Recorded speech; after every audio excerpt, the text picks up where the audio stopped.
स्वागत है दोस्तों आप सभी लोगों का। उम्मीद है आप सभी लोग स्वस्थ मस्त होंगे और अगर इस चैनल पे नए हैं तो सब्सक्राइब करना। आज हम लोग बात कर रहे हैं पेट में पूछे गए जीएस के सबसे खूबसूरत और बेहतर आसान से सवाल जिनके आंसर जानकर आप भी और भी खुश हो जाएंगे। एक तो आपने अच्छा गोला भी भरा होगा और आज आंसर आपके सामने मैं पेश कर रहा हूं और अगतन प्रयास करूंगा कि बिल्कुल वही आंसर आपको बताया जाए जो आयोग भी माने। पहले प्रश्न से शुरू करते हैं। निम्नलिखित में से कौन सा कलाकार एक प्रसिद्ध मधुबनी चित्रकार था? तो आंसर ये हो जाएगा भारती दयाल। प्रश्न नंबर 3 पे देखें कि 1 वाट बराबर होता है तो 1 जूल प्रति सेकंड। डी फॉर दिल मांगे मोर इसका ऑप्शन सही हो जाएगा। प्रश्न नंबर 2 पे आते हैं हम लोग। भारत में थियोसॉफिकल सोसाइटी का नेता कौन था? एनी बेसेंट, क्योंकि भारत में थियोसॉफिकल सोसाइटी का मुख्यालय कहाँ खोला गया था? मद्रास में। अगले सवाल की तरफ चलते हैं हम लोग। अगला प्रश्न है प्रश्न नंबर 4। देख पा रहे होंगे आप कि निम्नलिखित में से, प्रश्न नंबर 4 ये है, निम्नलिखित में से मानसून प्रभावित करता है, भारतीय मानसून को प्रभावित कौन कौन करता है? अल नीनो भी प्रभावित करता है, तिब्बती पठार भी प्रभावित करता है, जेट स्ट्रीम, यानी इसका ऑप्शन भी डी फॉर दिल मांगे मोर उपयुक्त सभी हो जाएंगे। अगले जीएस के सवाल पे चलते हैं। पॉलिटी का सबसे खास और आसान सवाल यही है दोस्तों, संविधान के अनुच्छेद 44 में कहा गया कि भारत के पूरे क्षेत्र में राज्य नागरिकों के लिए सुरक्षित करने का प्रयास करेगा क्या? समान नागरिक संहिता। और मैंने आपको पढ़ाया भी था कि आज़ादी के बाद भारत में सबसे पहले समान नागरिक संहिता कहाँ लागू की गई है? उत्तराखंड में। अगले जीएस के सवाल की तरफ बढ़ें तो अगला प्रश्न है, भूमिगत चट्टान परतों के लिए प्रयुक्त शब्द क्या है जो भूजल का भंडारण और संचरण करता है? उसे जलभृत कहते हैं। क्या कहते हैं? उसे जलभृत के नाम से जाना जाता है। अगले प्रश्न पे आते हैं, प्रश्न नंबर 7। प्रश्न नंबर 7 है आपका,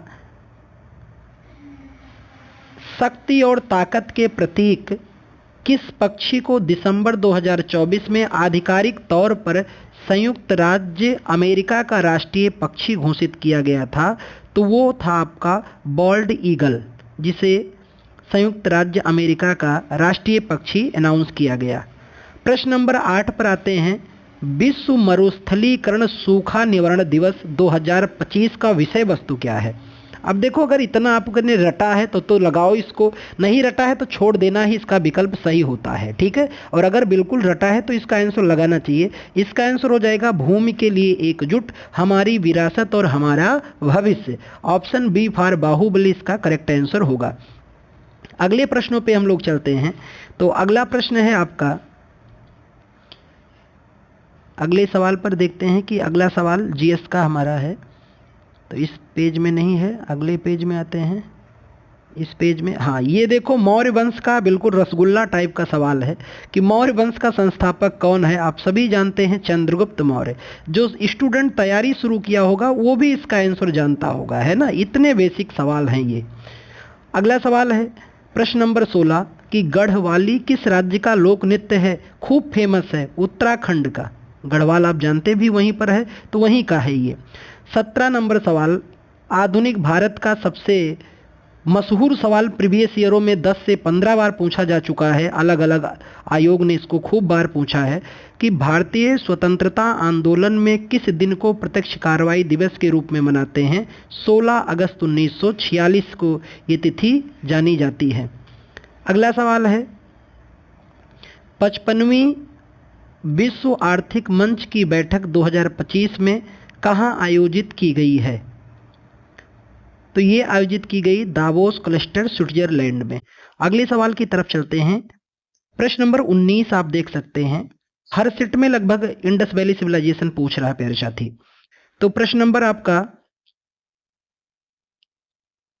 19 है कि विश्व दक्षिण एशिया में पहली नगरीय सभ्यता कौन थी? हड़प्पा सभ्यता ही दक्षिण एशिया की पहली नगरीय सभ्यता थी। अगला सवाल ढूंढते हैं हम लोग जीएस का। तो इस सेट में और सवाल नहीं है, आगे बढ़ते हैं। तो मैं अपने अनुभव के आधार पे कह सकता हूं भाई कि सवाल बहुत ही बेहतर थे। कुछ सवाल ऐसे थे जिन्हें आपको छोड़ देना था, उम्मीद कि आपने छोड़ा भी होगा, और बहुत सारे सवाल ऐसे थे जिन्हें आपको सॉल्व करना था। जैसे प्रश्न नंबर 32 आपके सामने है, इसको तो छोड़ना मना ही है। भारत के संविधान भाग 1 में क्या है? संघ और उसका राज्य क्षेत्र। बहुत ही मोस्ट इंपॉर्टेंट, और ये भी प्रीवियस ईयर का सवाल है। जब इस बात को मैं कहता हूं तो बड़े दावे के साथ कहता हूं कि प्रीवियस ईयर के ही सवाल हैं। प्रश्न नंबर 33 भी प्रीवियस ईयर का सवाल है। एशिया प्रशांत आर्थिक सहयोग का मुख्यालय कहां पर है? सिंगापुर है। आयोग ऐसे सवाल को न जाने अलग अलग स्तर पे कई बार पूछ चुका है। अगर इसके बाद भी आप सही नहीं कर रहे हो तो आयोग पे आरोप मत लगाओ प्यारे साथियों। जब किसी अम्ल को जल में घोला जाता है तो उसमें उपस्थित हाइड्रोजन को किस रूप में अलग करते हैं? तो उसे धनात्मक के रूप में आवेशित हाइड्रोजन आयन के रूप में अलग करते हैं। प्रश्न नंबर 35 बहुत ही आसान और बेसिक सवाल है। बैंक ऑफ हिंदुस्तान की स्थापना कब की गई? 1770 में इसकी स्थापना की गई थी। अगले सवाल की तरफ हम लोग चलते हैं। तो ये हिंदी का टॉपिक है, आगे बढ़ते हैं, जीएस और देखते हैं। तो बिल्कुल आपको मजा आ गया होगा प्रश्न देख करके, जो आप सोच कर गए होंगे आयोग ऐसा पूछेगा वैसा पूछेगा। आयोग ने तो बिल्कुल हलवा टाइप का प्रश्न पूछ लिया। स्वदेशी मूलतः एक आर्थिक आंदोलन था क्योंकि इसमें स्वदेशी उद्योगों को प्रोत्साहन देने का प्रयास किया गया था। जी हाँ, यही आंसर इसका सबसे करीबी है और यही सही आंसर है। अगले सवाल पर आते हैं हम लोग। तो प्रश्न नंबर फिर आप देखिए 53। मैंने आपको क्लास में कई बार पढ़ाता हूं कि ज्योग्राफी में जब मैं ग्रेट हिमालय पढ़ाता हूं तो इसको खूब आपको बताता हूं। धौलागिरी पर्वत शिखर किस देश में स्थित है? नेपाल में स्थित है। अगले सवाल पर बढ़ते हैं। अगला सवाल देखो, जैन बौद्ध हर सेट में लगभग पूछा है, लगभग औसतन प्रश्न आया है यहाँ से। जैन धर्म में 24वें और अंतिम तीर्थंकर का नाम क्या था? तो आप सभी जानते हैं वर्धमान महावीर स्वामी ही जैन धर्म के 24वें अंतिम तीर्थंकर थे। पॉलिटी का बिल्कुल रसगुल्ला टाइप का सवाल कि भारत के संविधान के अनुच्छेद 23 और 24 के माध्यम से नागरिकों को गारंटी दे दी गई है शोषण के विरुद्ध अधिकार या शोषण के खिलाफ अधिकार की। अगले प्रश्न पर आते हैं। प्रश्न नंबर 61, साहा परमाणु भौतिक संस्थान कहाँ स्थित है? तो ये है कोलकाता में स्थित है। अगले सवाल पर बढ़ते हैं हम लोग। अगला सवाल कौन सा है जीएस का? तो देखते हैं। प्रश्न नंबर 62 आपके सामने है। जल बीज उर्वरक का लोकप्रिय नाम से जाना जाता है हरित क्रांति के नाम से। अगले प्रश्न पे आते हैं कि प्रश्न नंबर 63 मॉडर्न हिस्ट्री का बहुत ही मशहूर सवाल है। मशहूर मतलब समझ जाइए कि बहुत बार पूछा जा चुका है। भारत के किस राज्य पे डलहौजी का कब्जा करना ब्रिटिश आक्रमण का सबसे अनुचित कार्य था? अवध, क्योंकि यहां पर उसने कुशासन का आरोप लगाया था। कौन सा? कुशासन का आरोप 1856। ये सबसे बुरा था। जेम्स आउटरम की रिपोर्ट थी जो आप क्लास में पढ़ते हैं, खूब बढ़िया याद होगा। डिटेल आप पता ही है आपको, बस आंसर हम लोग केवल इसका सही सेलेक्ट कर रहे हैं। प्रश्न नंबर 64 है कि जब प्राकृतिक गैस हवा में ऑक्सीजन के साथ जलती है तो क्या उत्पाद करते हैं? कार्बन डाइऑक्साइड और जलवाष्प का। प्रश्न नंबर 65 पर आते हैं कि जनवरी 2025 में पेप्सिको द्वारा भारत और दक्षिण एशिया पेय पदार्थों के लिए उपाध्यक्ष और महाप्रबंधक के रूप में किसे नियुक्त किया गया? नितिन भंडारी को। करंट के भी सवाल ठीक ठाक पूछे हैं, कुछ एक सवाल अच्छे हैं, कुछ एक सवाल हो सकता है तैयार नहीं था, छोड़ देना था।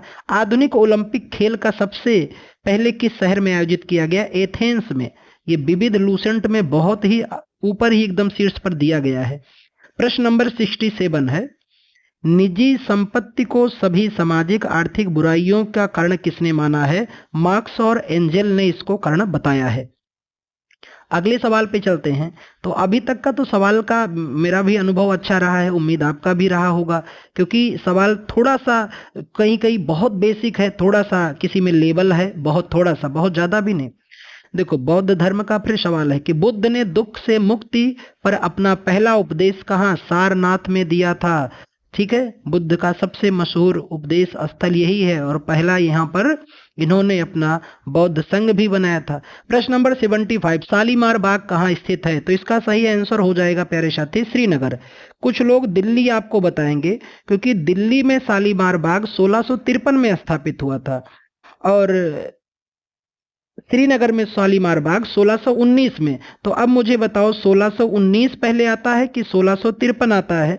जो आप इसमें उचित बता पाओ फिर कमेंट करना। तो मेरे अनुसार तो 1619 पहले आता है, इसीलिए आप क्या लगाना, श्रीनगर लगाना, क्योंकि दिल्ली में शालीमार बाग शाहजहां की पत्नी ने बनवाया। तो बहरहाल शाहजहां तो जहांगीर के बाद में आएगा, तो इसलिए ऑप्शन इसका मेरे अनुसार भी और आयोग को भी यही मानना चाहिए, क्या, श्रीनगर। अगले सवाल पर आते हैं, प्रश्न नंबर 76। बिझिंगम अंतरराष्ट्रीय बंदरगाह खूब मशहूर है, कहाँ का, केरल का है। अगले सवाल पर देखते हैं, अगला सवाल। तो अगला प्रश्न है प्रश्न नंबर 78, पूछा है अंकटाड का विस्तार बताइए। अंकटाड का विस्तार, अब देखो अंकटाड का पूरा नाम क्या है, United Nations conference on trade and development, है ना, इसका इंग्लिश आप देख सकते हैं। ये देखो जिस छात्र का है उसने सही आंसर लगाया, United nation conference trade and development.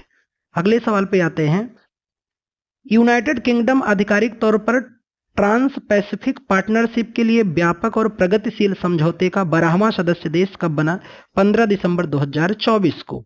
ऐसे सवाल बिल्कुल फैक्चुअल होते हैं, अगर आपको डाटा पता है तो लगाइए, नहीं तो छोड़ दीजिए। पर ये देखिए वर्ल्ड ज्योग्राफी का सबसे बिल्कुल सरल सा सवाल, कोरना निम्नलिखित में से किसकी मुद्रा है? स्वीडन की है। अगले सवाल पर आते हैं हम लोग। अगला प्रश्न जीएस का है, रेगिस्तान में जानवर पानी का संरक्षण कैसे करते हैं? तो रात्रि होना और गाढ़ा मूत्र विसर्जन करना, यही इसका करीबी आंसर हो सकता है। प्रश्न नंबर 82 को अगर देखें कि भारतीय स्वतंत्रता के पश्चात सामुदायिक विकास कार्यक्रम बहुत ही मशहूर है, पंडित नेहरू का 1952 का ये सबसे फेमस कार्यक्रम है। प्रश्न नंबर 83, निम्नलिखित में से किस राज्य में द्विसदनीय विधानमंडल नहीं है? तो आप जानते हैं भारत के 6 राज्य में ही द्विसदनीय विधानमंडल है। राजस्थान में नहीं है, उत्तर प्रदेश में है, तेलंगाना में, यानी आंसर नंबर इसका ए हो जाएगा, जहां पर द्विसदनीय विधानमंडल नहीं है। अगले प्रश्न पे आते हैं, जब भ्रूण गर्भाशय के अंदर बढ़ रहा होता है तो उसे पोषक तत्वों की आवश्यकता होती है। कौन सा भाग ये पोषक तत्व प्रदान करते हैं? उसे हम लोग प्लेसेंटा कहते हैं। क्या कहते हैं? प्लेसेंटा के नाम से जाना जाता है। जिस देश की जनसंख्या पिरामिड में व्यापक आधार होता है वहां संभवतः क्या होता है? उच्च जन्म दर, है ना। जब उच्च जन्म दर होगी तभी वहां पर व्यापक पिरामिड संभवता की आधार बन पाएगा। अगले सवाल को देखें, अगला प्रश्न कौन सा है?